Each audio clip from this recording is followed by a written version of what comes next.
Opinions in the comment. Unauthorized use of a motor vehicle, and now open, you have unauthorized use of a motor vehicle, felony theft, burglary of a motor vehicle, and possession of a criminal. Forward with your case, I'm ordering you as a condition of your bond not to have any contact with the complaining witness in this case and not to be in possession of weapons. Do you understand, ma'am? Yes, Your Honor. Okay. You still have an open DWI, and you picked up another DWI. I didn't. I haven't done anything since before. Don't talk. All I know is that you have a probation for DWI, have an open DWI. The last thing I want is another death on my streets. And I'm going to do everything in my... I tell Pete, everybody tells me, Mr. Cerna, evading arrest, burglary of a motor vehicle, theft, assault of a family member, attempted burglary of a motor vehicle, theft, third, burglary of a motor vehicle, unauthorized use of a motor vehicle, evading arrest in a motor vehicle, burglary of a motor vehicle, assault, possession of marijuana, robbery, felony theft, assault, a prior, now a felony, another felony assault, unauthorized use of a motor vehicle, tampering with a government record, felony theft, unauthorized use of a motor vehicle, and now open, you have unauthorized use of a motor vehicle, felony theft, burglary of a motor vehicle, and possession of a criminal. What on earth do we need to do to keep our county safe? It's a rhetorical question, but I don't know what on earth we need to do to ensure that our county and our cars are safe. You live in Houston, dude. You don't live in Montana or Wyoming. People like their guns and they like their cars. And when you muck with the wrong person, they're going to shoot your ass dead. It happens time after time. For this misdemeanor, can we reset till Friday to see what happens in felony? I'm asking the court to not revoke his bond. His bond is set at $10,000. I'm asking the court to just keep it in place. So there's nothing for me to revoke because he has not made bond on In felony, correct. You're now being held at no bond on at least 2 of the felony cases that I see. If I don't know if you're going to get out, but if you do, I'm ordering you to have home confinement, gram monitor, so I know that you're not consuming alcohol. I don't want you using any dope. And let me be frank, if I find that you break any of these conditions on your bond, I'm going to make your bond so high you'll have teeth popping out. Do you understand?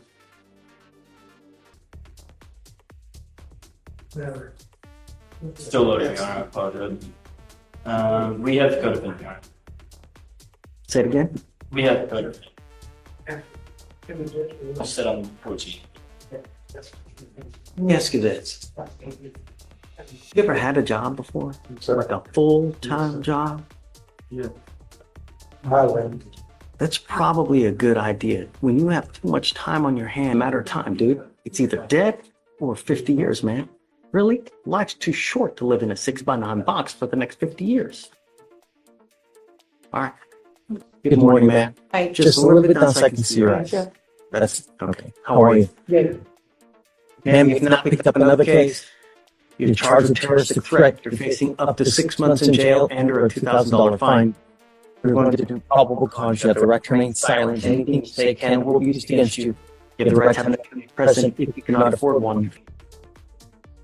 On April 1st, 2025, a law enforcement officer was dispatched to a residence in Harris County, Texas regarding a disturbance. Law enforcement officer made contact with the second complaining witness who stated that he was inside the apartment when he heard the first complaining witness outside getting yelled at by the defendant. The second complaining witness went outside to see what was going on, and the defendant yelled at him to stop putting things in the pothole in the parking lot. The second complaining witness told the defendant he was fixing the hole, saying, "I'm going to shoot you." That's more than courtroom rhetoric. The judge is drawing a stark picture of where a life of repeated crime often leads, either a violent end or decades behind bars. Whether you agree with his approach or not, it's clear he's trying to shock the defendant into realizing the consequences before it's too late.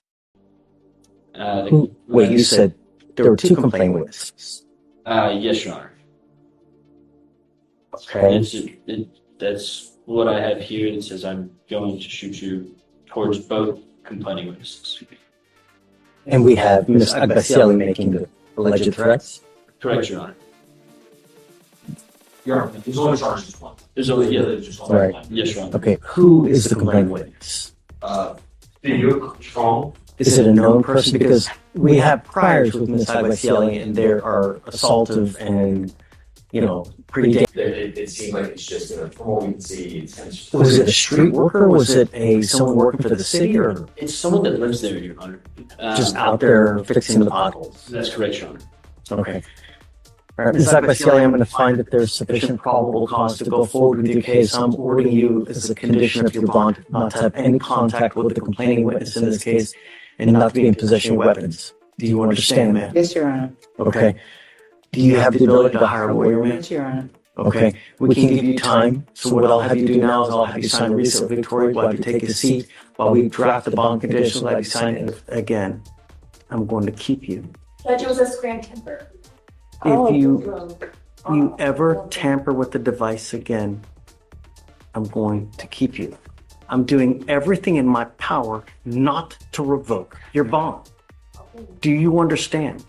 I don't care what it is. If there's a problem with your device, you need to go have it switched out, go get it looked at, but I will not entertain any more excuses from you. Today, and the job is from 5 p.m. to 6 a.m. at Igloo, and I have the letter saying that I've been accepted for the job. Does she have something open elsewhere as well? She had a need to open out of Austin County, Your Honor. It's still open? It's not still open. I'm not sure if she pled, but or what happened, but looks like she's on probation now. For that one, Austin County. You're on probation for DWI. You've not picked up another DWI. I don't want. I don't- When that case was resolved, your probation. I resolved that case. And I Still have an open DWI, and you picked up another DWI. I didn't. I haven't done anything since before. Don't talk. All I know is that you have a probation for DWI, have an open DWI. The last thing I want is another death on my streets. And I'm going to do. Now the focus shifts to a completely different defendant, but the concern remains the same: bond compliance. When someone is released before trial, every condition matters. Even a suspected alcohol violation or device tampering can convince a judge that the defendant isn't following the court's orders. Everything in my. I tell Pete, everybody tells me what I want to hear here. I'm And then not. when they get out there, But right now, like, I'm having a problem with getting my lights were turned off. The phone was turned off. I'm worried about monitoring. So I've been working very hard to find a job. This is the only job that I found, and I need to work to survive, to pay my bills. I have to work. And with the background that I have, and then I made sure that there was a ride or a shuttle. They work in shifts. So 5, 6 people in my neighborhood work there. So I've secured a ride to and from work. proof of employment that you actually have a job working I there. have it. My lawyer have it, and I have the email Have you right get here. with your lawyer? I want to see actual proof that you're working there. And then we'll put a GPS monitor on you. I have- What it is. That'll be your third bond violation, and I'm going to lock you up. I will deem you a public danger and make your bond sky high. Do you understand? Yes. Okay. The- Chief Marie, I'll have you get with your lawyer, and then they can get with pretrial. And I start today. It starts today at 5 p.m., which is why she had me come today. Okay. So- I'll have you get with Miss Freedy. She can get with pretrial. You guys can work out the details. All right, thanks. Judge, would you like me to email that proof of employment to you or to pretrial? No, to Felicia. Okay, please. Uh, I'll see back. how's jail? I'll be back. You don't want help? I would like to receive help. We can help you find a place to stay. We can get you food, cell phones, all kinds of stuff. All you have to do is ask and we can provide it to you. The problem is that if you're homeless and you continue to rack up, every time you plead guilty, you end up with a conviction. And when you rack up certain types of convictions, it only hurts you so much worse, you know?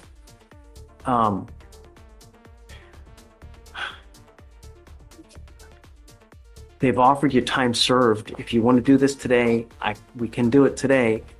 We also have other services available as well if you want that as well. You're charged with 2 counts of criminal trespass. The agreement that they have worked out, or that you guys have worked out, is they're going to dismiss one. You will end up pleading on the second one. If you do this, you're going to end up with a conviction on your record. From now on, you're facing a minimum of 30 days in jail. You understand? Is this what you want to do? You're giving up the right to a trial, right to compel witnesses to testify on your behalf, confront and cross-examine your accusers. If you're not a citizen, there are possible immigration consequences. You can be deported, excluded from the country, denied naturalization. You give up the right to appeal. So once you accept this, there's no turning back. Who do you have in your life? Do you have anyone? Right now, Mom, dad, I anyone? have my mom, but I can't. Would prefer to live on the street than contact mom? I'd rather get in contact with her, but it's just been a minute. She's what? It's been a long time. I would want to get in contact with her though. Where are you living now? On the street? So why not call mom? Isn't it better to live at home with mom than to live on the street?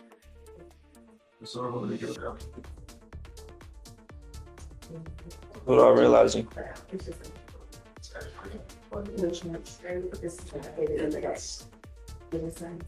But Cassie, we can talk.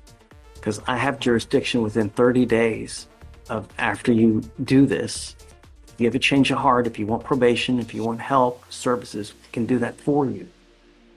You know, it just scares me that you're doing this. You're going to end up right back on the street, end up back in 2 weeks with another charge, you know?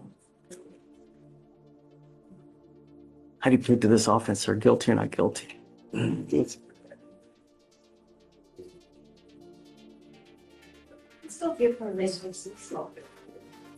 I'm going to have you talk to Shatoria. This exchange shows an important balance in criminal court. The judge isn't simply saying no. Instead, he's willing to modify the bond if there's legitimate proof of employment and a safe transportation plan. Courts often encourage defendants to work because stable employment can reduce the risk of reoffending, but only if public safety isn't compromised. Resources that we can give you. Whatever you need, all you got to do is ask and we'll try to help you with whatever you need. All right?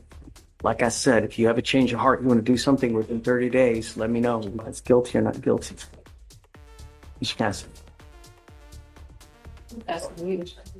How do you plead guilty or not guilty?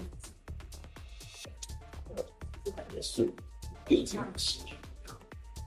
What exactly? How do I plead?